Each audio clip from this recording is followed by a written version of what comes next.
The thing you need to understand about self-sabotage is that it's a protection mechanism. It's not maliciousness. It's not you actively trying to hurt yourself. It's not even you really not seeing things clearly, because you are. But instead, what's happening is you are prioritizing the wrong things. So let me explain. When I was in my early 20s, I had a lot of issues around self-sabotage when it came to making things hard for myself. So what that looks like is having a storyline that I was attached to that meant that I was always the underdog, that I had to fight through everything, and actually that fighting through everything is what makes something valuable. Essentially what that looks like is creating obstacles out of nothing, because if something came too easy in dating, relationships, business, money, learning a new skill, socializing, anything, then it wasn't worth it. And that actually, if something came too easy, there was something to be suspicious about there. Now, how this showed up a lot in my early 20s and late teens was being good enough, specifically being good enough to attract the type of woman that I was interested in. So there's four main types of behaviors that you can engage in, which lead to greater and greater forms of self-sabotage. So what we're going to be getting into is what exactly those four behaviors are, how to overcome them, and then your path forward from there. So the first way, which I've already alluded to in this video, that you can self-sabotage is through relationships. They come in three different distinctions. The first one is social, second is romantic, and the third one is professional. So I have a client, we'll call him Alistair, okay? And he had issues in a professional sense, okay? He has issues in the other two, like everyone, but the professional sense was the main reason he reached out to work with me, because he's in corporate finance, I believe, or corporate law, one of those two. It's slipping my mind right now. And it's kind of a dog-eat-dog world. It's kind of a dick measuring contest, a pissing contest, whatever you want to call it. And he was kind of not getting picked on because he's actually very strong. You know, he's physically very big. His presence is very big. He's also quite warm and very sweet at the same time, but definitely not somebody to be messed with. But what was coming up for him was actually he was self-sabotaging his professional relationships by leaning too much into that strength. Let me explain. Because when someone's that much of a force of nature, let's say, he would lean into that behavior. And what leaning into that behavior did is it actually created isolation from the other people. Because leading by example is one thing, but leading through an excessive force of strength actually made the professional workplace respect him, but they couldn't follow him. He couldn't be a full-on leader because he was a bit too out there to follow. It was a bit too dangerous to be a follower. One of the things about leadership is you have to make it easy for people to stand beside you so that you're not just strong, but you actually make other people by association strong and feel protected as well.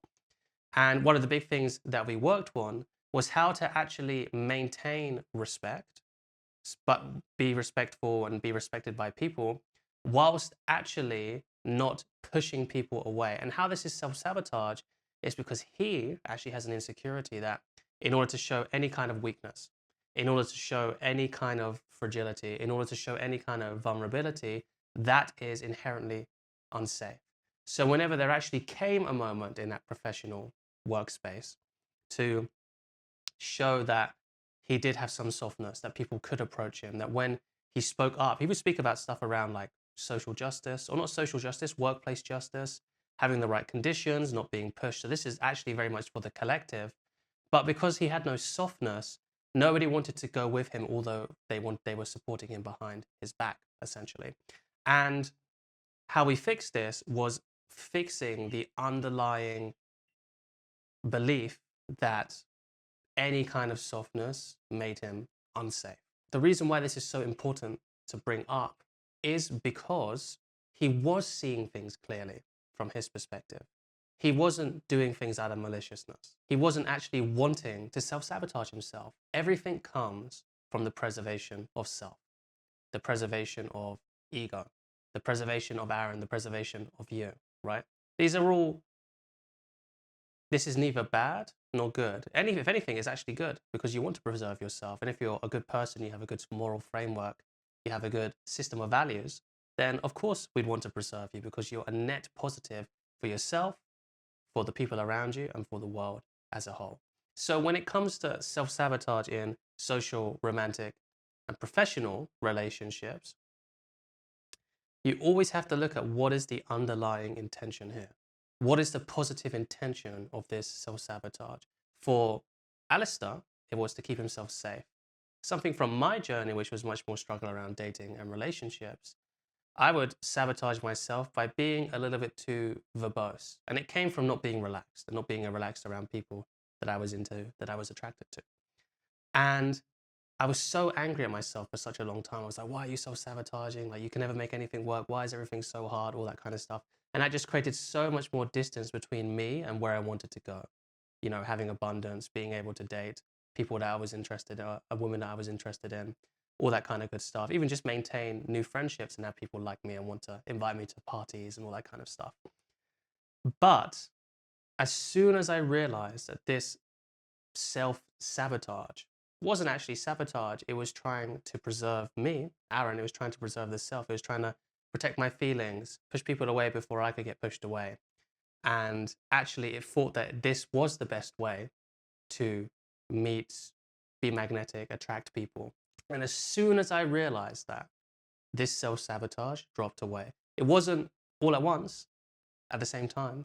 It was more like 3 months later, I woke up and then this issue was no longer there. So if you're finding yourself self-sabotaging in this space, just with genuine curiosity, ask yourself, what's making me do this? What's the positive intention behind this behavior? If you find the positive intention behind this behavior, then what you'll actually find is that you're on the same team and it's not an adversary.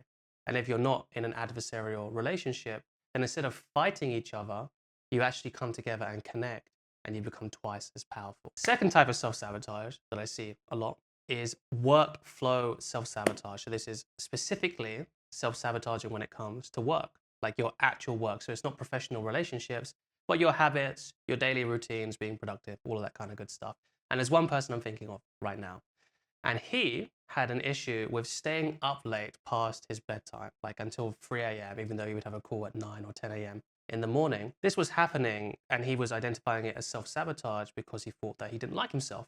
Even though, you know, super successful, was a doctor turned founder, you know, living location independent in a continent, you know, far away from his family, really grinding, really going out there, really taking risks.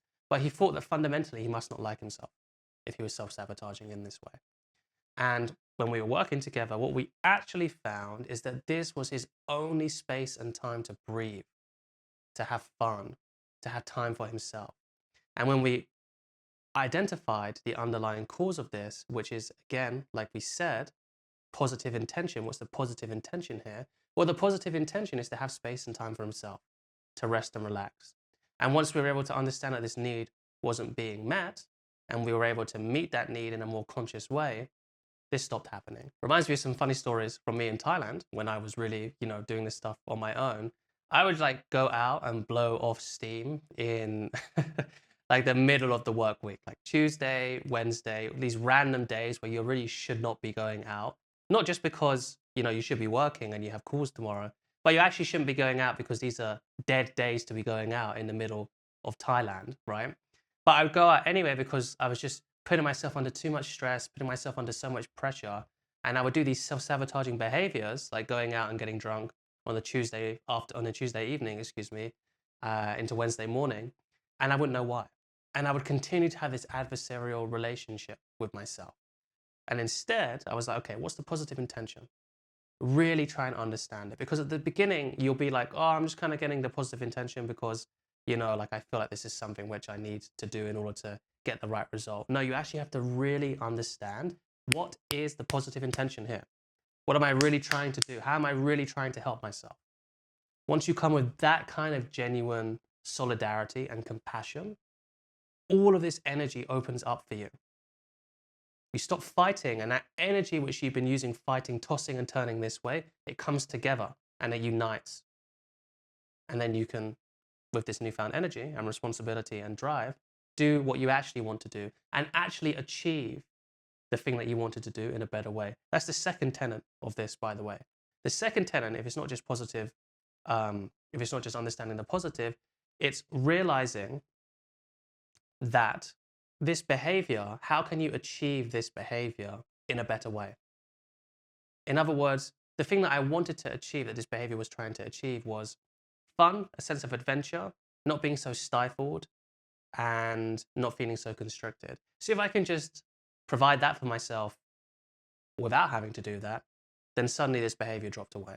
And I was able to stop missing calls, stop self-sabotaging myself, and actually get after it. Just as a little side note, how this can also look is doing the fun, adventurous work. So if you're more introverted, that can be brainstorming new ideas, coming up with new offers, products. Or if you're in a more kind of corporate job, it can be having a new understanding, studying for a new test, all that kind of stuff. But maybe really the needle moving task is to actually go and ask your boss for a raise, or jump on sales calls, or actually start connecting with people. And extrovert is the other way around. So it's not just like this egregious kind of example, which I just gave you about myself. It can also be, you're still doing productive things, but you're doing productive things fundamentally on the wrong things. Third is the reason that I made this video. And the third one is self-sabotaging via a lack of self-confidence. This is something I don't hear talked about enough. And what this looks like is knowing what you have to do, but not believing in yourself to actually go and do that. Now, positive intention, how can you achieve this in a better way, still somewhat apply, but the way that you circumnavigate this kind of self-sabotage is by actually building the confidence. And you don't do it by having good eye contact, by doing the right body language hack. You don't do it by having the right voice tonality. All of this stuff is useful, but fundamentally, the reason why you would not be confident is because you don't actually believe you are the type of person that can be confident. It can be scenario specific, or it can be life specific. So life specific is you just don't feel confident in anything. Scenario specific is you don't feel confident with making money, asking for money, work, meeting or attracting partners. Maybe you do feel confident with attracting partners, but you don't feel confident that you're actually worthy of a relationship, of asking somebody out, of actually having the fitness level and the health level that you want. You don't feel like you maybe don't deserve it, right? This is the most nuanced. This is why I don't see a lot of people speak about this in the industry, because it's the hardest to tackle, okay? Because it requires a deep personality reset. You're not becoming a different person, you're staying true to who you are. You're just unlocking your potential. You're removing the shackles, the limitations, the limiting beliefs that are keeping you feeling not confident. And if you want help with this, I have my 2.5-hour live stream, the most practical guide to shadow work on the internet. It's done with 2 of my one-on-one clients. I made it completely free so people can have the entire system that I use that helps people break through these limiting beliefs in a very consistent, might take a little bit of time, but a very consistent and a very deep way, where you don't just feel confident for a month and then you go back to who you are. You feel confident, you build on that, so it becomes bigger and bigger and bigger, and then it stays forever. Remember that most people die on the way down from the mountain, on the way down from the peak, not on the way up to the peak. What that means, it's easy to get a breakthrough, it's easy to feel better. What really counts is if that sticks, excuse me. So go ahead and download it. All it's going to cost is your email. You'll also be signed up to my email list, which has content which you can't access anywhere else, including on this YouTube channel. It's completely exclusive to my newsletter. So that's what it's going to cost. You can also unsubscribe at any moment. So some more kind of granularity on this. How this can look is knowing that you want to do something, but because it feels so daunting, because it feels so big, because it feels so out of your reality, you stop yourself from doing it. So actually with the same client that I just talked about in the last section, he had it when he was a doctor. He had it in his mind for a long time that he wanted to do something else, that he wanted to found his business, that he wanted to do something. But until he really had the belief and the confidence, because he had a strong inner critic, which he inherited from his father, actually, of all people, he wasn't able to actually press play on that until we were able to address this. This is also the section that, once it gets sorted, has the biggest breadth and depth effect on the entirety of your life. Because if you feel confident, calm, assertive, with a very strong softness or a soft strongness, then there's not really much that can phase you. You become anti-fragile by default, essentially. So it means that you can take more risks. When you take more risks, when you go after things more, when you say yes to adventure, when you say yes to opportunity, you just get stuck in an upward spiral of excellence rather than a downward spiral. Last point on this section is sometimes it can be difficult for us to admit to ourselves that we're not confident in a certain area. I know it was for me in the beginning.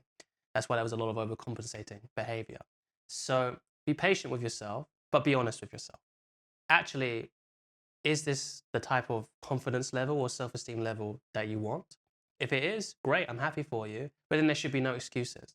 There should be no self-sabotage in this area. If there's not, don't worry, you're not alone. Most people struggle with this, but it's time to act on that. It's time to actually work on this as it is and not just work on surface level behaviors like being more productive or stopping doom scrolling. Those things are all great, but this is the thing that's going to bring you actual liberation. Lastly, it kind of relates to the last section, but this is self-sabotaging via opportunity risk versus caution. What this means is not actually executing on a opportunity that comes up because you're too cautious, or over executing and you're actually being too risky.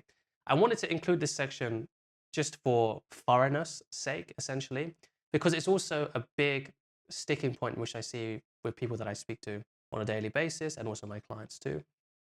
And it's around this polarity of caution versus risk-takingness. And again, this is something I don't see talked about a lot. And it's something which I really could have needed when I was younger, because everyone talks about taking more risks. I was always of the disposition to be more risk-taking to begin with. So when, 17-year-old me hears that, I just say yes to adventures, yes to risk-taking all the time.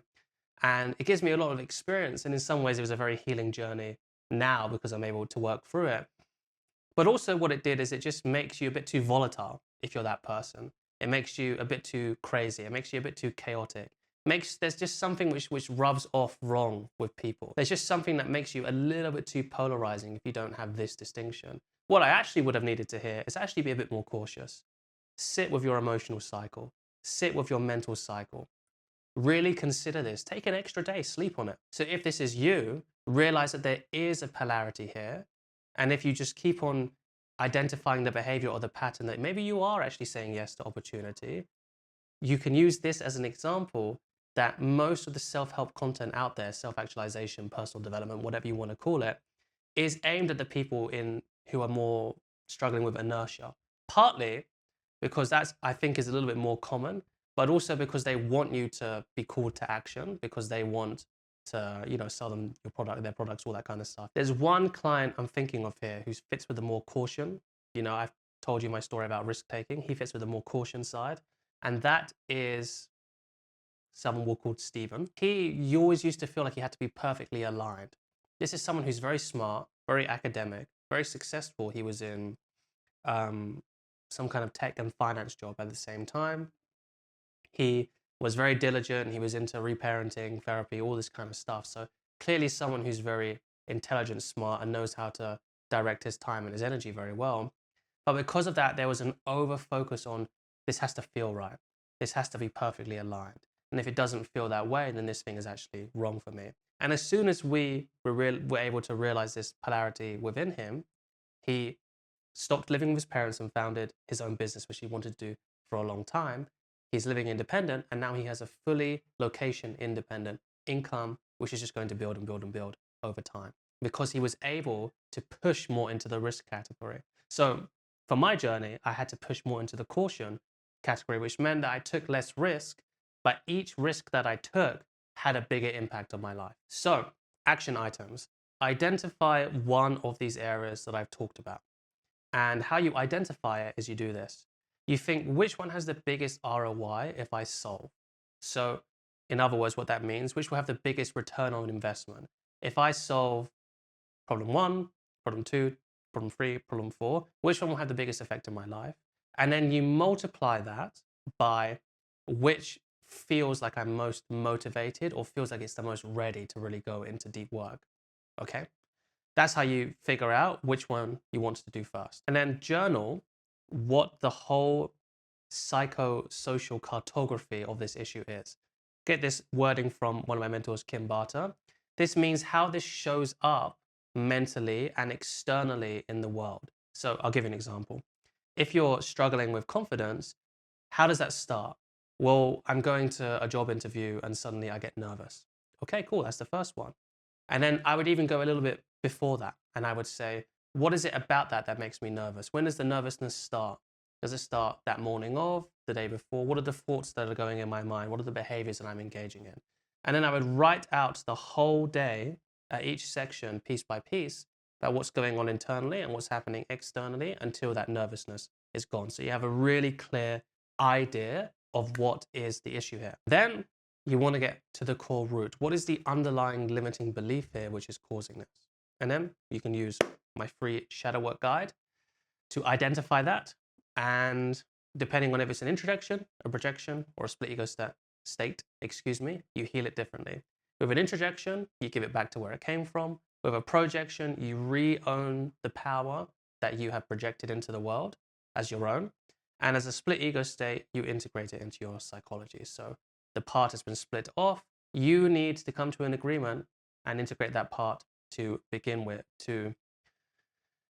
in order to become whole again and have access to all of your resources again. And if you want some help with that, you can shoot me an email, you can leave a comment below, or you can book in a call. Other than that, I will see you on the next one. Take care.